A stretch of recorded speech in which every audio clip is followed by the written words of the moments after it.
Buenas tardes ya. Primero quiero agradecer a la Universidad Magallanes, a Revista Nueva Diplomacia, por la invitación. Para mí es un agrado haber venido a poder explicar un poco de algunas tecnologías. Me voy a colgar un poco lo que dijo un expositor anterior, cuando hablaba un poco de cambiar el concepto de lo que es el manejo de residuos, ¿ya? Ahora, respecto un poco de la generación, se podría decir, del marco legal, conceptualmente un país tiene una madurez ambiental y cuando un país empieza a legislar es porque en realidad parte legislando por donde más le aprieta.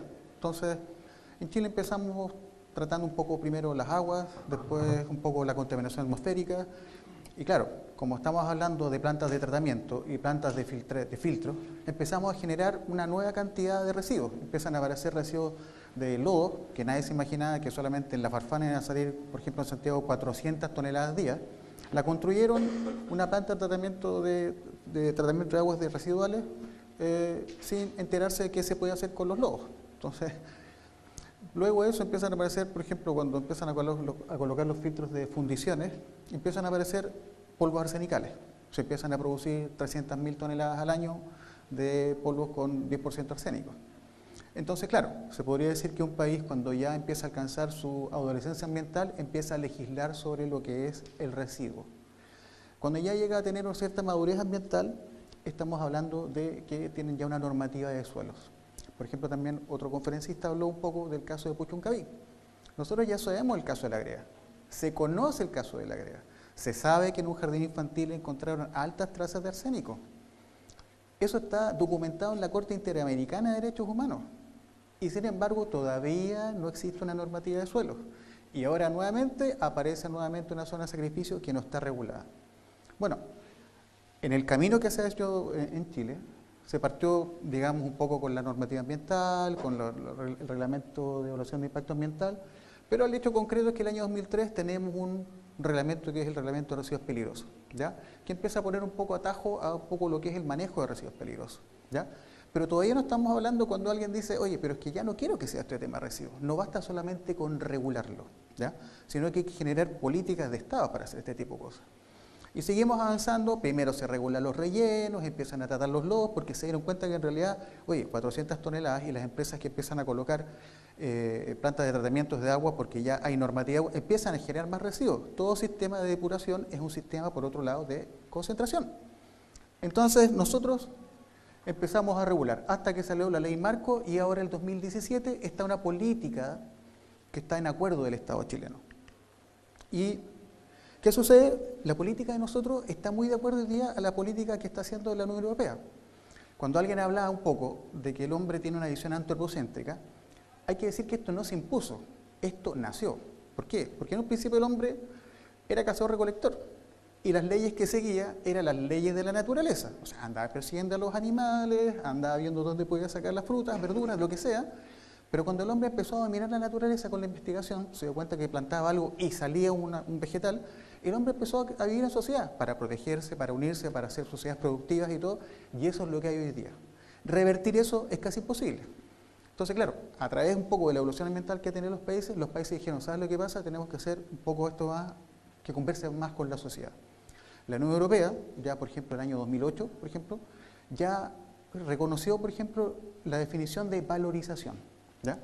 Incluso definió lo que es valorización energética, lo que le estoy hablando hoy día, que era un proceso de destrucción de residuos que tenga un 60% o más para arriba, se puede denominar como valorización energética si tiene un 60% de eficiencia.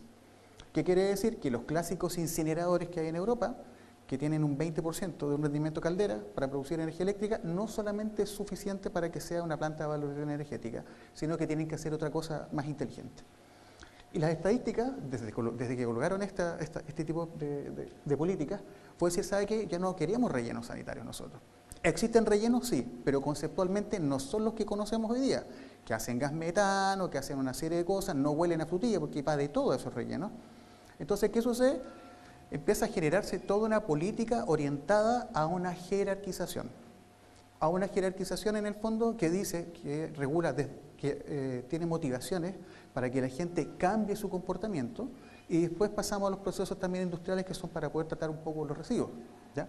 Y si se dan cuenta, por ejemplo, desde la evolución desde el año 1995 hasta el 2016, si se dan cuenta, los rellenos sanitarios en Europa van en una franca caída, ¿ya? Por ejemplo, hoy día, cuando estamos hablando de las tecnologías de evaluación energética, esta es la proyección que tiene el crecimiento y la proyección que están haciendo, se podría decir, del mercado de las plantas de tratamiento. O sea, si estamos hablando, si se dan cuenta, ya para el año 2025, tiene un crecimiento exponencial. Bueno, el desarrollo de la industria ambiental es la única que crece en el mundo a tasas de crecimiento 10, 15, 20%, dependiendo del área, pero esas son las que crecen. Y aquí, por ejemplo, hay una explicación de proyecciones de plantas que van a poder funcionar. Ahora, ¿qué sucede? Que normalmente, por ejemplo, con las plantas de valoración energética, todo el mundo dice, oye, estas plantas, por favor, estas cuestiones contaminan, las dioxinas y furanos. Claro, con las tecnologías que existían anteriormente, eso era complicado. Por ejemplo, en lo que es dioxinas y furanos, que habitualmente es donde más provoca problemas este tipo de tecnologías, acá hay una publicación, esto es de la EPA, de Estados Unidos. Hoy día, las incineradoras, por ejemplo, y Waste to Energy, están reconocidas que ya con los tratamientos de filtro y los procesos térmicos que tienen interiormente, no se produce incluso son sistemas hoy día, hay una guía incluso de 1978 en las Naciones Unidas, que se reconoce que son sistemas incluso de destrucción de dioxinas y furanos, que se lo voy a explicar un poquito más adelante. Aquí en Chile tenemos hoy día una norma, que es la norma incineración y coincineración, ¿ya?, que exige, se podría decir, tenemos nuestros límites, ¿ya?, en la cual, curiosamente, las cementeras le exigen menos a las cementeras, por ejemplo, de que alguien monte una planta de tratamiento. Y, por ejemplo, exige que, aquí es donde les quería explicar un poco el tema de las dioxinas y furanos, hablan ellos de que residuos industriales tiene que ser 850 grados, ¿ya? Ese es un tecnicismo que tienen los europeos porque ellos hicieron curvas de destrucción térmica en que los residuos urbanos a 850 grados se destruyen el 99,9% de las moléculas. Y para residuos industriales, ellos dicen que a 1100 grados se destruye el 99,9% de los residuos industriales, ¿ya? Entonces, ¿qué sucede? Aquí en Chile dijeron, mire, ¿sabes qué? Si tiene un peso en cloro, le vamos a tener que agregar 1100 grados. Técnicamente eso está malo. ¿Por qué? Porque el problema cuando yo tengo mucho cloro, el cambio no es un tema que voy a destruir el cloro. El problema es que si yo estoy en un ambiente reductor, el cloro me va a hacer ácido y el ácido me va a romper los refractarios, ¿ya? Pero eso es principalmente un concepto técnico. No es que yo vaya a destruir el cloro. Ahora, 1100 grados, eso está orientado obviamente a materiales que están clorados como el tolueno, que sí se destruyen a 1100 grados a 2 segundos. Se destruye el 99% del tolueno. Entonces, por ejemplo, esto hoy día se podría decir un poco el nivel de generación que existen hoy día en lo que es residuos, por ejemplo, municipales. Estos son plantas que hoy día están generando energía, están produciendo energía. A modo de ejemplo solamente, por ejemplo, estos son los proyectos del año 2017 que están presentados en el Reino Unido. ¿Ya? Estamos hablando de distintos tipos de plantas. Hay plantas de gasificaciones, hay plantas de producción de combustibles alternativos, una serie de procesos que hoy día se están montando. En el mundo hay, para el año 2016, creo que eso está en la anterior, hay 1618 plantas. Ah, no, parece que no. Para la siguiente. Y hay 1618 plantas y la confiabilidad, estos son procesos térmicos. Estamos hablando de cosas que funcionan a 900 grados. Aquí están, se podría decir, estas son estadísticas de la Unión Europea, que por ejemplo Veolia, que es una empresa francesa, el promedio de operación de sus plantas es el 93,4%. Y de ahí para abajo estamos hablando que ninguna baja del 84%.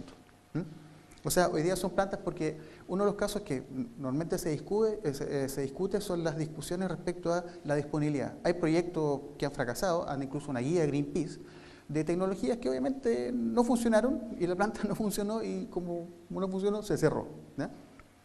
Pero esta es un poco la realidad.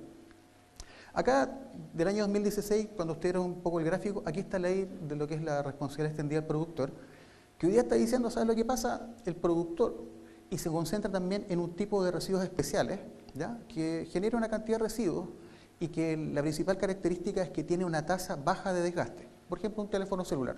Yo lo tomo y lo dejo, queda igual. Un neumático se gasta un 5%. Una batería, exactamente lo mismo. Entonces, ¿sabe lo que pasa? Usted va a traer una masa que se queda. Entonces, ¿sabe lo que pasa? Usted tiene que retornar una cantidad de neumáticos y tiene que procesarlos para que usted pueda volver a internar neumáticos. Ya esa norma está implementada en Brasil, está en Colombia y hoy día aquí en Chile se están haciendo las guías para poder implementar. Supuestamente sale en este año, pero parece que va a aparecer en 2 o 3 años más este tema, ¿ya?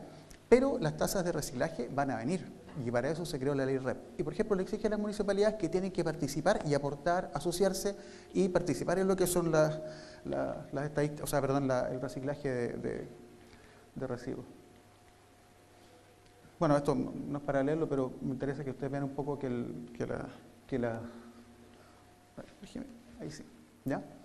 Y aquí está un poco la política nacional, que está en acuerdo del Consejo de Ministros por el Medio Ambiente, del Ministerio del Medio Ambiente, pero está para la firma del presidente.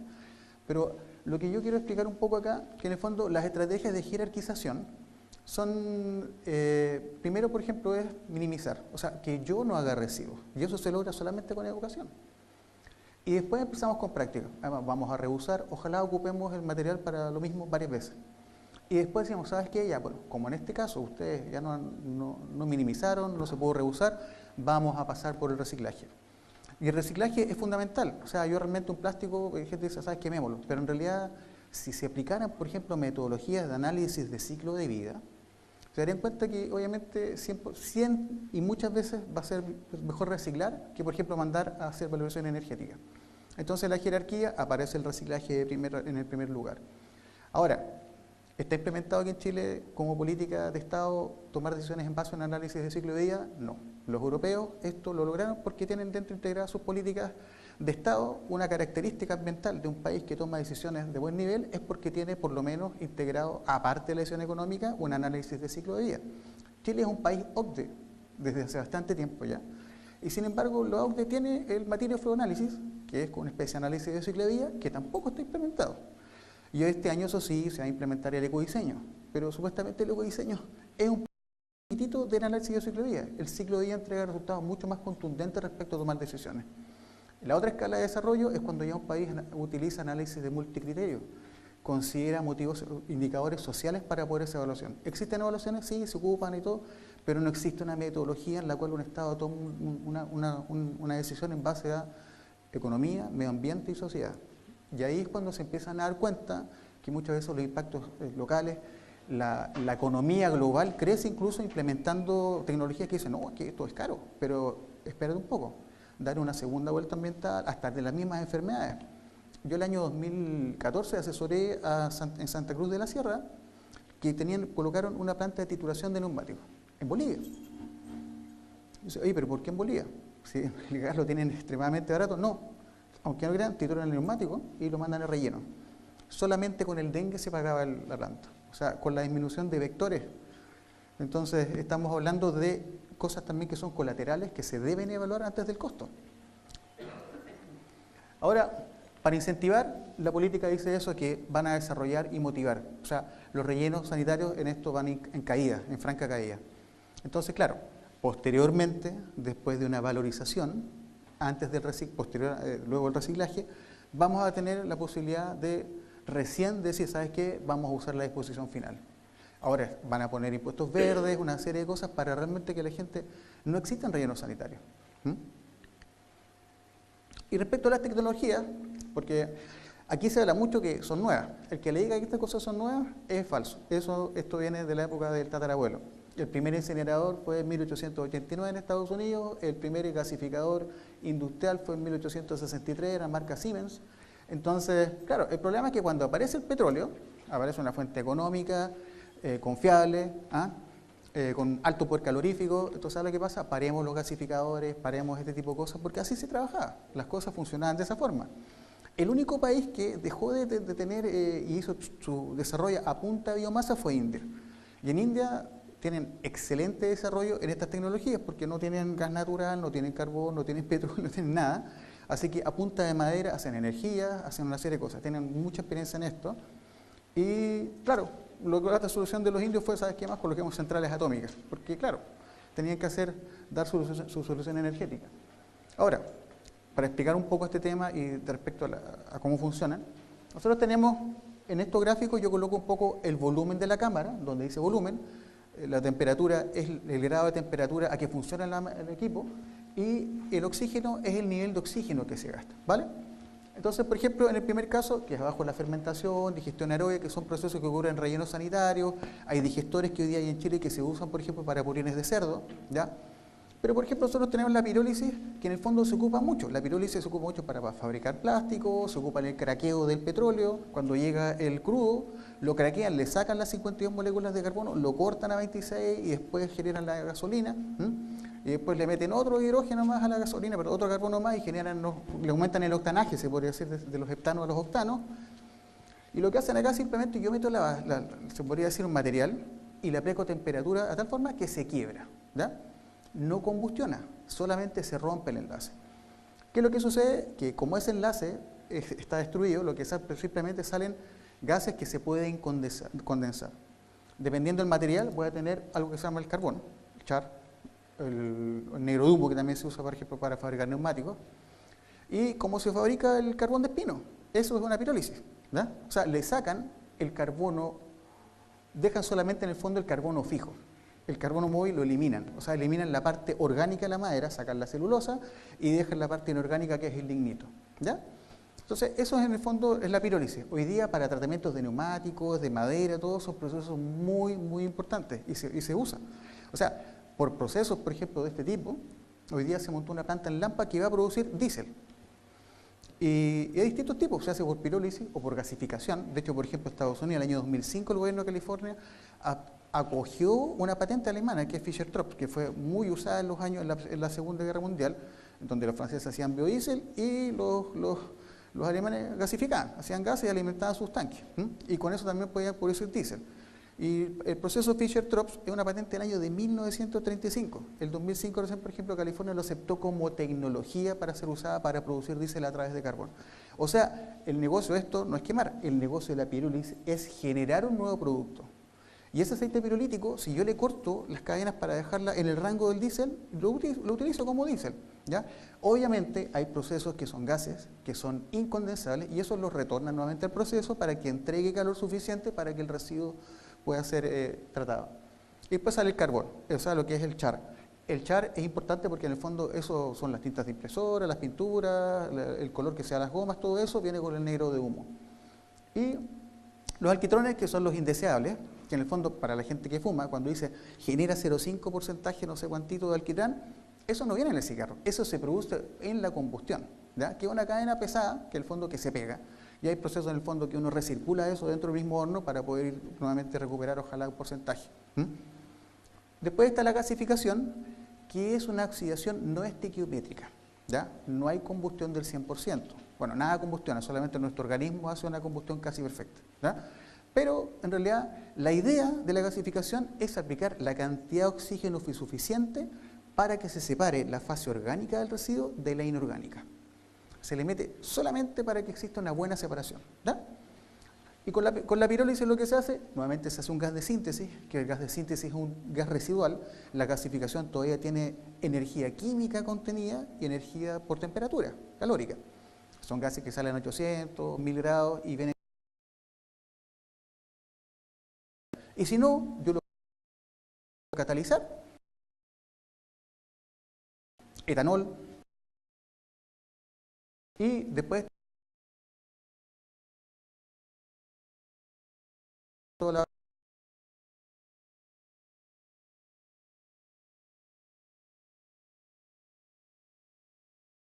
le llaman mass burning porque en el fondo es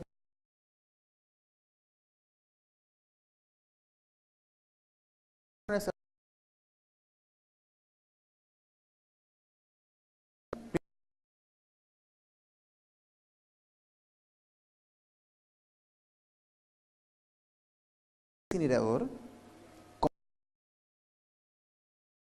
es grande. Por tanto, la inversión de un incinerador es mayor que la de un gasificador, porque el gasificador, la caja de combustión es menor, porque no combustiona al 100%, combustiona un 30% menos. Y estamos hablando de temperaturas elevadas. Entonces, precisamente es por eso que muchos países dijeron, ¿sabes qué pasa? Para poder aplicar técnicas de valorización de residuos realmente necesitamos desarrollar estas tecnologías de gasificación y pirólisis. Y por eso es que hoy día se habla mucho y anda mucha empresa acá en Chile todavía buscando algunas patentes que tienen o plantas pilotos, ofreciendo cómo podemos combustionar. En el caso de este, por ejemplo, bueno, ese era un poco lo que le iba a explicar, la relación de volumen, temperatura y oxígeno. ¿Ya? Ahora, déjame, ahí sí. Esto es un poco el poder calorífico que tienen los residuos. ¿Ya? Los residuos que ustedes ven ahí, por acá están los residuos urbanos, estamos hablando de un promedio de casi 2.000 kilocalorías. O sea, realmente, cuando alguien dice, mira, ¿sabes lo que pasa? Esto es una solución energética, no es una solución energética. Es un buen tratamiento de residuos en el cual yo puedo obtener energía o puedo sacar algún subproducto. ¿Ya? Porque en realidad, si piensan, un residuo que viene a una densidad de 0,2, 0,3, lo comparo con la densidad del carbón, que puede tener 0,7, ya digamos que estamos hablando de que por lo menos necesito 3 veces el volumen para igualar la potencia del carbón. Ah, pero también estamos hablando del poder calorífico. El carbón puede tener 6.000 kilocalorías. Ah, entonces tenemos que meterle ya 3 veces, tenemos que meter 9 veces para poder generar la misma cantidad de energía que un incinerador, que una termoeléctrica, por ejemplo. Entonces, ¿qué pasa? Eso expresémoslo en tamaño de horno. Entonces, por eso estas plantas, si ustedes lo ven al costo que tiene una termoeléctrica, obviamente energéticamente una termoeléctrica va a ganar la inversión porque va a producir más energía eléctrica. ¿Ya? Entonces, claro, esto es una tecnología que da un muy buen tratamiento de los residuos y que aprovecha de generar energía eléctrica. ¿Ya? ¿Y por qué ocurren estas cosas? Técnicamente funcionan por esto. Lo que explica a mí la entrega de calor por convección, o sea, por llama directa, la cesión de calor de esa forma siempre es superior a la radiación. ¿Ya? Pero la ecuación que explica la convección es una ecuación lineal, una recta. ¿Ya? Pero la ecuación que explica la radiación es una curva potencial. ¿Ya? Entonces, cerca del horizonte de 600 grados para arriba, la entrega de calor por radiación es superior. Dependiendo del tipo de refractario que use, cómo lo aísle, puedo lograr una mejor entrega de calor. Y por ese motivo quiere decir que si yo pongo un residuo, basta con que mantenga las paredes del horno, la radiación, esa temperatura para que el residuo funcione como combustible. ¿Se entendió? ¿Sí? Ya, por lo menos veo que me hicieron algunas cosas. ¿Ah? Entonces, por ejemplo, esta es una planta que genera 4,2 megawatts, ¿ya? Eléctricos, y el calor lo usan para secar. Entonces es una planta que utiliza el calor y también genera energía eléctrica.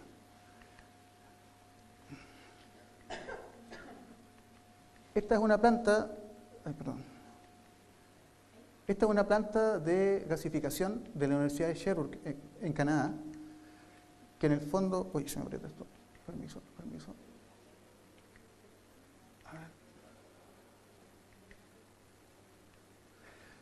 Y esta planta, fue avanzada en una tecnología canadiense que se llama BTG, que es un grupo que se llama Biomass Technology Group. Y eso es la combinación de pirólisis más gasificación. Entonces, simplemente ellos, con la misma energía que producen, hacen el secado de la madera y también producen energía eléctrica. Y, uy, como que no se quiere mostrar esa. A ver, ¿me la puedes devolver, por favor? Así parece que es más confiable. Ah, esa. Y esta planta, por ejemplo, que está en la Universidad de Sherbrooke, que hoy día es una empresa que se llama Enerkem. ¿Puedes avanzar la imagen? Que es una empresa que se llama Enerkem, que es la única empresa en el mundo, por ejemplo, que ha generado ciertos tipos de tecnología, hasta recupera los nitrógenos y hace nitrato de amonio, ¿no? Entonces, tiene una capacidad de tratamiento impresionante. O sea, ustedes van a esa empresa, tienen puros doctores y postdoctores en la área de ingeniería. Han generado procesos importantísimos. Y él, por ejemplo, en la planta que tiene, cuando hace el análisis del residuo, lo mete, genera el gas de síntesis y si no, lo mete en una caldera para ver cómo quema, cómo funciona el tema, para optimizar un poco el proceso. Si no, lo mete a un motor de combustión y hace energía eléctrica. Tiene una turbina de cogeneración, que son turbinas como las turbinas de avión, que en el fondo, y lo que hace simplemente la turbina es girar, generando energía eléctrica, y lo demás, el calor, se ocupa para secado. O también él enriquece esto. ¿De qué forma? En vez de inyectarle oxígeno al gasificador, le mete vapor de agua. Entonces, las moléculas de carbono que están ahí se van con el hidrógeno del agua y generan gas metano y puede producir calidad de gas natural. Ahora sí, por favor, eso. Ahora, ¿por qué estas cosas normalmente funcionan y por qué hoy día sirven de destrucción térmica? Porque, por ejemplo, cuando uno habla de un horno, el horno no es nada más que un separador. O sea, lo que yo quiero hacer, si uso un combustible, el horno, lo que yo quiero sacar es el orgánico. El carbono, oxígeno, nitrógeno, el hidrógeno. ¿Por qué? Porque esos son los combustibles. Lo demás no me sirve. El sílice, el feldespato, lo que tenga ahí, no me sirve. Entonces, ¿qué sucede? El horno solamente es un separador. Cuando quema, deja la ceniza. Y si alcanza el punto de fusión, deja escoria. Entonces, en el horno de residuos urbanos lo que hace, cuando cae un residuo, en el fondo, aquí el residuo empieza a pirolizar un poco. ¿Quién vio la película Toy Story? Esa película es perfecta, porque ustedes se dan cuenta cuando tiran a los monitos en la película número 2, el tipo que analizó muy bien un incinerador, porque los monitos primero se empiezan a gasificar, antes de quemarse empiezan a botar sus vapores, y ese es un proceso de gasificación. Y en el incinerador empieza a pasar eso es lo que pasa. Aquí, como no hay una cantidad suficiente de oxígeno, empieza la gasificación, o sea, empieza una combustión sin oxígeno, o piroliza, se empiezan a romper las cadenas, y después acá le inyectan oxígeno. ¿Ya? ¿Se acuerdan que hablábamos que se exigen 850 grados? Los 850 grados provienen de acá, porque aquí se llama lo que es la cámara de postcombustión, que es la cámara donde yo retengo los gases, aumento el volumen y los gases pasan a 2.1 segundos o a 2 segundos, perdón, lo que corresponda para destruir técnicamente ese residuo.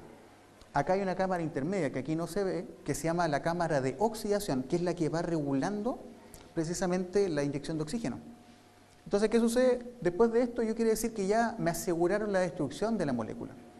Ahora, ¿por qué se recupera energía, se hace energía eléctrica? Porque los parámetros, por ejemplo, de dioxinas y furanos que se forman a 250 grados para arriba y 350 grados más o menos, si yo tiro los gases así, con esa temperatura, a 800 grados, se va a enfriar a 500, a 600, a 400 grados, va a llegar al periodo de reformación de las dioxinas y furanos y se va a formar dioxina y furano, seguro. Entonces la norma es, ¿sabe qué? Los gases tienen que salir a 185 grados. Y así con eso evito que se formen las dioxinas y los furanos. Entonces, ¿qué pasa? Aquí empiezan las zonas de recuperación de calor. Ya ahí es donde hago el intercambio de calor, colocan una turbina de vapor y generan energía eléctrica. ¿Ya? Eso es lo que hace. Y después aparece el filtro de gases. Hoy día una incineradora, el sistema de lavado de gases está hecho para abatir cualquier tipo de emisión de residuos. Acá tengo un muestreo, que esto es de la Municipalidad de Iquique, yo le hice un muestreo para distintos procesos. Aquí se hizo un muestreo no con el ensayo calorífico que habitualmente se usa acá, sino que se hizo acá una molienda criogénica para obtener la muestra homogénea. ¿Ya? Y con la humedad que tiene, por ejemplo, el poder calorífico de Iquique, que en el fondo es una comuna que tiene mucho papel porque tiene el azufre y todo, da 2500 calorías para poder incinerar. ¿Qué es perfecto para incinerar? Sí. ¿Puedes pasar a la otra, por favor? Estas son incineradoras, que por ejemplo esta está en Génova. ¿Sí? ¿Puedes pasarla, por favor? Si ustedes ven un poco la distribución que tiene, también pasa al lado de un río, está en una zona industrial. ¿Puedes, por favor, o no? Esta está en Dinamarca. Ellos producen 18 megawatts. ¿Puedes pasar nuevamente, por favor? Esa es la ubicación más o menos, está en una zona agrícola. O sea, esta ordenanza está en general. Y puedes pasar también para que vean un poco, esta trata de 150.000 toneladas al año de residuos. Y también está, si se dan cuenta, la están cultivando. ¿Ya? O sea, no es una cosa que puedes pasar la siguiente. Esta es la de Osaka.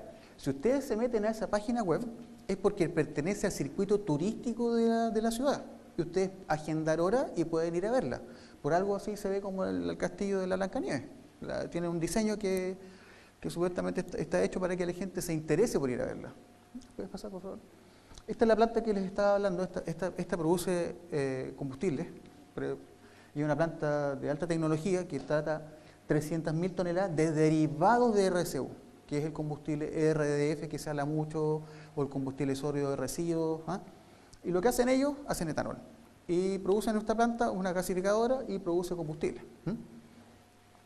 Eso quiere decir que las emisiones las capta, o sea, no tiene emisiones ínfimas comparadas porque esto no se va para arriba, se recupera.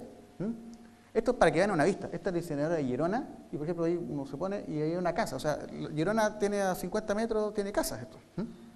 Esto es una incineradora chiquitita que se está hoy día mejorando, se le está ampliando porque... ¿Puede, por favor? Ahora, hay tecnologías que están llegando a Europa que son emergentes, que son tecnologías que hoy día están abaratando los costos. Porque claro, como les hablaba, meter plata en un horno es caro. Colocar el sistema de lavado de gas es caro. Entonces, ¿Qué se hace? Los europeos lo que hicieron, puede pasar por favor, empezaron a crear lo que se llama el RDF, ¿ya? El combustible derivado de residuos. ¿Y qué sucede? Porque implementaron las tecnologías de reciclaje, le sacan el plástico, el papel como corresponda, pero de repente queda una fracción que no la recupero. ¿Por qué? Porque si yo soy una persona que compro plástico y me traen un pañal de guagua, no, perdona, sabes que no, llévatelo, no me sirve porque no puedo, tengo que lavar ese plástico. Tengo que colocar una planta de tratamientos de agua para limpiar ese plástico, entonces económicamente no me conviene porque me sale caro. Entonces esos plásticos habitualmente se pierden. Lo mismo pasa con el papel. Si yo quiero reciclar un papel, tiene que ser un papel... O sea, de partida, el único papel virgen es con el que se envuelven los chilenitos, esas cosas. Todo lo demás es papel reciclado. Pero está hecho, ojalá, solamente para lavar el papel que tenga solamente tinta, ¿ya? Pero si yo te paso un papel de diario donde hervir pescado, no te van a, ese papel no puede ir al reciclaje. Entonces queda una fracción de reciclables que tiene un muy buen poder calorífico. De ahí es cuando llegan y dan noticias, oye, no, mira, ¿sabes qué? En Alemania compran la basura. No compran la basura, compran el RDF. Entonces, ¿qué sucede? Acá hay plantas cementeras que llegan, por ejemplo, a un 83% de sustitución de estos combustibles. ¿Puede pasar, por favor? Gracias. Esto es lo que compra Alemania. Le compra a los Países Bajos, a Gran Bretaña y todo, le venden a los alemanes hoy día y los alemanes usan eso en sus plantas hoy día cementeras. ¿Qué pasa con eso? Solamente tengo una planta de sorting, pero tengo una planta de separación y produzco un combustible. No invierto en un horno, no invierto en un lavado de gases, no invierto en una energía porque hay otra empresa que ya la tiene, esa inversión la tiene absorbida y yo solamente fabrico, se podría decir, un combustible adecuado para ello. ¿Puede pasar? Por ejemplo, estos son tipos de tecnología. Por ejemplo, acá la muestra del CDR que me dio a mí, que simulé la parte de qué poder calorífico tendría como CDR ahora el residuo de Iquique, me da 2.500 kilocalorías como poder calorífico, aquí me llega a 3.900 el poder superior. O sea, estamos hablando de casi 1.000 y tantos, y ya esto es un combustible bueno. O sea, estamos hablando que esto es un combustible tan digno como la madera, ¿ah? O sea, que estamos hablando que es algo que se puede utilizar. Y este combustible lo que hace simplemente esta planta, este tipo de tecnología que ocupan lo que se llaman los separadores por peso específico, lo que hacen ellos, primero pasan por un trommel gigantesco que rompe la bolsa, pero ¿qué pasa? Le ponen temperatura y empiezan a separar por peso específico. Y por un lado empieza a salir, no sé, los metales, bueno, ocupan otro tipo de cosas, un magneto, ¿ah? Pero empieza a salir por un lado el papel, por otro lado puede salir el cartón con el plástico, pero ocupa combustible y ¿qué pasa? Sale el orgánico, el fermentable, sale como un lado y se llama el CCR, ¿ya? Y después sale el CDR, que en el fondo que es la fracción de cartón y plástico, que sí tiene un muy buen poder calorífico. ¿Puedes, por favor? Esta es una planta, por ejemplo, que se está construyendo en Querétaro, que está en funcionamiento, que es una planta de separación, que, bueno, tienen que pensar que las composiciones de los residuos puedo tener 10%, 15% de plástico, y también puedo tener un 15% de papel, por ejemplo. O sea, hablamos de, oye, ¿podríamos sacar un 30%? No, porque yo saco la revista, saco lo que hay. Entonces, claro, una planta de esta saca un 5% del residuo, un 8%, así en el mejor de los casos, de reciclables, de un 20 y tanto, porque los demás ya vienen en un camión compactado y todo eso. Lo otro, lo importante es hacer la separación, la recogida selectiva, ¿ya? Entonces, claro, ahora te coloco un contenedor para papel, otro para plástico, todo, y eso sí me disminuye la fracción de papel, y lo que va a este tipo de planta, se puede decir, es de menor calidad. Y ahí baja la tasa de reciclaje a 5, ¿verdad? Porque estamos hablando que ojalá saquemos la mayor cantidad de plástico y papel para poder reciclar. Entonces, ¿qué pasa? Ellos como subproducto sacan el combustible derivado. Ahora, el concepto de subproducto lo acuñaron en Barcelona. Porque los catalanes, por ejemplo, ya en los años 93, para decir, ¿sabes lo que pasa? Tenemos un problema con los cerdos. Porque tienen 4 cerdos por catalán. Entonces tenían un tremendo problema de purines. Y los cerdos no huelen a frambuesa, eso huele mal. Entonces, ¿sabes lo que pasa? Es que si ustedes quieren generar más residuos, le van a poner a ustedes un impuesto al residuo. ¿Quiere producir más? Perfecto, pero paga más plata por el residuo. Ese fondo que se formaba era para investigar. Y como investigaron muchas soluciones, se creó una bolsa mixta, de administración mixta, que se llama bolsa de subproductos. Entonces, después cuando llegaba una empresa, decía, oye, yo no quiero pagar el impuesto. Bueno, haz algo por el residuo. Ah, mira, ahora se lo voy a mandar a esta persona y lo usa para hacer tal proceso. Ah, perfecto. Pum, es su producto, no es residuo. Le sacamos el impuesto al caballero. Y de ahí parten cómo se llaman las bolsas de subproductos. ¿Ya? ¿Puedes avanzar de nuevo, por favor? Ya. Ahora, estas son las características que tiene el CDR y el CCR. ¿Ya? Ahora, si tengo plástico y tengo papel, tengo buen poder calorífico y tengo alto carbono. Entonces, ¿sabes lo que pasa? Puedo hacer craqueo, puedo hacer diésel, puedo hacer una serie de cosas. ¿Puede pasar nuevamente, por favor? Y aquí, por ejemplo, acá hay muestras de CDR y CCR, son fotos que se tomaron. Y ahí el poder calorífico. Ahora, ¿qué pasa? Estas plantas habitualmente me sacan metal, plástico, todo el tema. Pero, por ejemplo, cuando hablan, oye, ¿sabes qué? Hay un 5% de vidrio, sería súper interesante sacarlo. A ver, eso va a caer como basura, porque eso viene de una taza que se quebró, de una botella que se quebró. Entonces nadie va a estar sacando el pedacito de vidrio ahí para... Entonces, ¿qué pasa? ¿Qué hacemos con eso? Normalmente lo que se hace en aplicaciones. Por ejemplo, puedes pasar a la... Por ejemplo, esto que está ahí es una foto de la salida de la estación de trenes de Ginebra. Uno va caminando y claro, y meten los vidrios ahí y le hacen un acabado superficial para que nadie se corte y se usa para agregarlo a las baldosas, o sea, perdón, al piso, ¿no? O vitrificados, por ejemplo, que se usa hoy día una tecnología de vitrificación que es para inertizar. Y de hecho, esa figura que está ahí fue un proyecto que hicimos el año 2006. Inertizamos arsénico. Y el color que está ahí, el color es la difracción que produce la cantidad de metales. Pero cuando se hizo, por ejemplo, la primera mezcla, se pasó, se podría decir, como no se dejó en la flecha, no se dejó de reposo. Entonces teníamos todo el arco iris de los metales que estaban presentes ahí, que tenía 20 colores, ¿no? Y, por ejemplo, este tipo de pisos, que en el fondo se hace un adocreto, pero se hace a mucho mayor presión que es normal, ¿ya? No tiene una presión de 700 kilos por centímetro, tiene 1200 esto, ¿ya? Entonces, son pisos que quedan ahí y son para siempre. Y esta es una tecnología que es la empresa que es la que le fabrica los moldes a la Sagrada Familia, hace 60 años. Y ellos desarrollan esta tecnología para poder fabricar con lo que resulta, con la ceniza, todo esto, hacer este tipo de adocretos. ¿Puede pasar, por favor? Bueno, esto es una foto interna de lo que les explicaba un poco de la planta esta planta es portuguesa, que se llama Recitejo. Esto es otra tecnología que, bueno, mi especialidad es valoración energética, destrucción térmica. Me gusta todo sobre 900 grados, pero de verdad esto es lo mejor que he visto y no funciona con temperatura, funciona con bacterias. A un tipo se le ocurrió, el Gore-Tex, ustedes saben que se usa para parcas, que permite salir el vapor de agua, pero no permite que entre la humedad, ¿verdad? Ahora, ¿qué pasa? Con esta geomembrana lo que hacen ellos, producen compostaje y producen también combustible derivado de residuos. El de la izquierda es compostaje y el otro es combustible. ¿Podemos pasar, por favor, ¿Y cómo funciona esto? Literalmente cubren la basura con una membrana, ¿verdad? Y lo que hacen, le insuflan aire. Si yo quiero hacer compostaje, le echo menos aire. Si quiero solamente hacer una biofermentación, le echo más aire, ¿ya? Entonces acelero el proceso y lo seco. ¿Qué pasa? Las mismas bacterias empiezan a producir temperatura y empiezan a emitir vapores. Ahora, ¿qué pasa? Sale solo el vapor de agua y el CO2 que se pierde. Ah, me van a preguntar, es que estás perdiendo carbono. Se pierde menos del 5% del carbono. Entonces, ¿qué sucede? Sale la cadena de olores, no sale porque es más larga que la molécula de agua.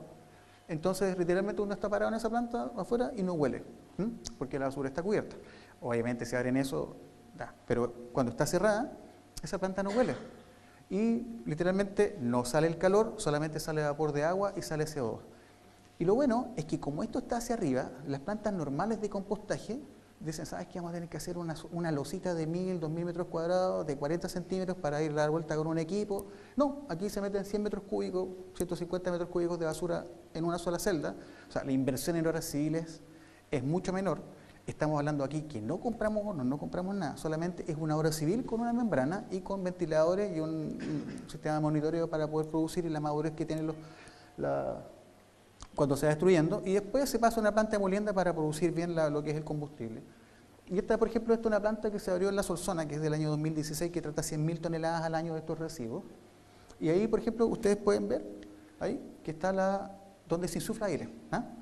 Y ahí es donde lo tapan y empieza a generar aire. ¿Puedes, por favor? La próxima, por favor. Gracias.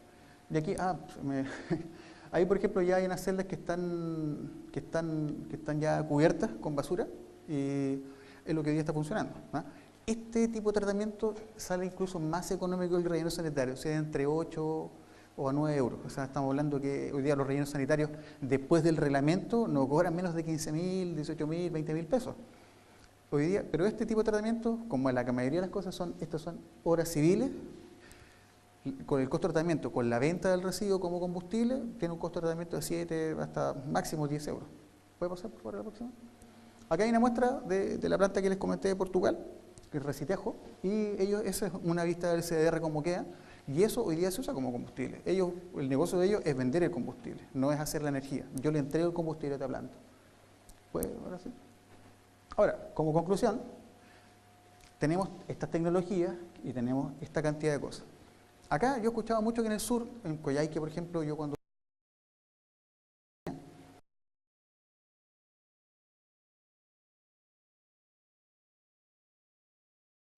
Pero también hay que pensar en la alimentación. Quizás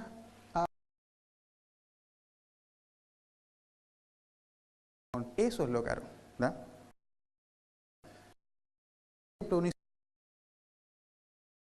Como combustible.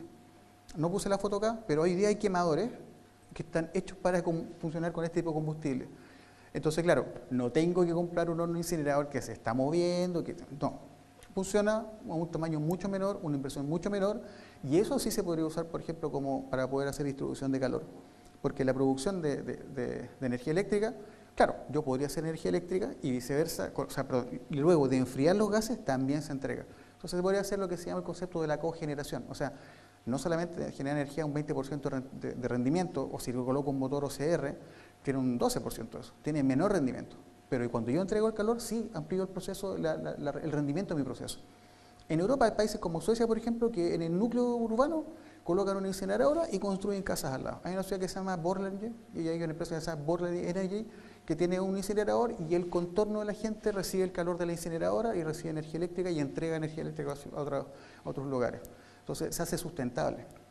Pero para eso, claro, hay que tener normativa, porque en realidad con la normativa que tenemos hoy día yo monto un incinerador, pero ¿cómo hago yo para educar a la gente? Tienes que implementar este tema para poder educar a los niños para que realmente hagan recogida selectiva, para que yo pueda separar. Porque en realidad se podría decir quemar por quemar no es lo mejor.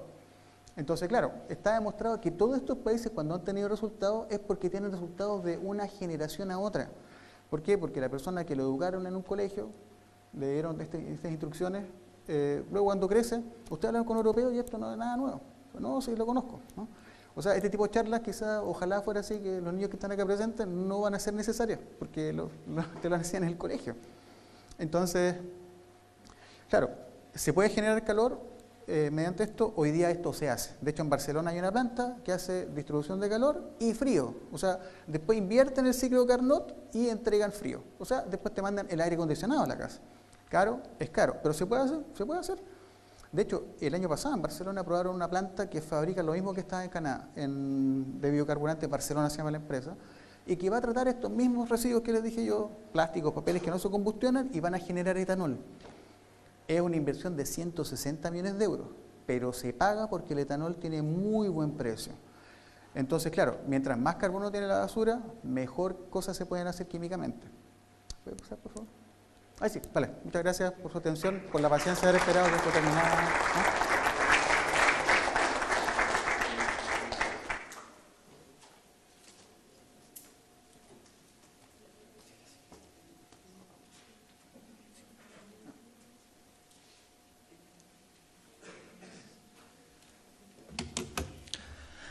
Agradecemos las presentaciones de don Juan Sufán Catalán y don Jorge Molina Beltrán. Y para cerrar este seminario de cambio climático y eficiencia energética, queremos dejar con ustedes a don Cristian Sot, quien es director de la revista Nueva Diplomacia, para dar el cierre general de este encuentro que hemos tenido esta mañana. Muchas gracias y agradecido al profesor y a los alumnos de Educación Media, que espero que también sean pronto alumnos de esta Casa de Estudios Superiores. A todos ustedes y a los que han estado presentes online, agradecerles por su presencia y queremos premiar a los relatores. ¿Quieren ser premiados? Yo creo que sí. Un gran aplauso desde este escenario para todos ustedes, que se replique. Esperamos que este encuentro se repita también pronto. El abstract o paper de esto va a estar disponible a partir de septiembre y a partir de hoy en la tarde disponible en las publicaciones de en los sitios web de la Universidad de Magallanes y naturalmente de revista Nueva Diplomacia. Por favor, queremos invitar a Óscar Basualdo para que haga entrega de unos presentes para los pequeños presentes para los relatores. Giro Casasa, por favor, Jorge Carrasco Cerda, Juan Sufán y Jorge Molina, ¿no? Abajo en el pequeño presente de lo que es Megamoto, se está implementando un convenio de Megamoto con la Universidad de Magallanes y para toda la gente que nos está viendo. Esto va a estar disponible también para cada uno de ellos. Entonces, tráigalos todos, por favor, y hagámosle eso, un punch grande para que el rector y todos los rectores del CRU se sumen a esta iniciativa de la Universidad de Magallanes para que sea esto un éxito. Gracias por acompañarnos, Gino, Jorge Carrasco, Juan Sufán, Jorge Molina y Edmundo Mancilla, en representación del rector, del vicerrector, por favor, reciba. ¿Hay uno más para...? Sí, por favor. Y los demás presentes los mandaremos online. ¿Eh? Sí. Sí. Muchas gracias. El abstract dejamos para después, para otro momento, lo que es la actividad del memorándum de entendimiento. Lo firmaremos en otra ocasión y plantar un árbol ya tendremos la ocasión de hacerlo con esta inquietud. Así que muchas gracias, un abrazo de esta revista y desde este grupo de organizadores.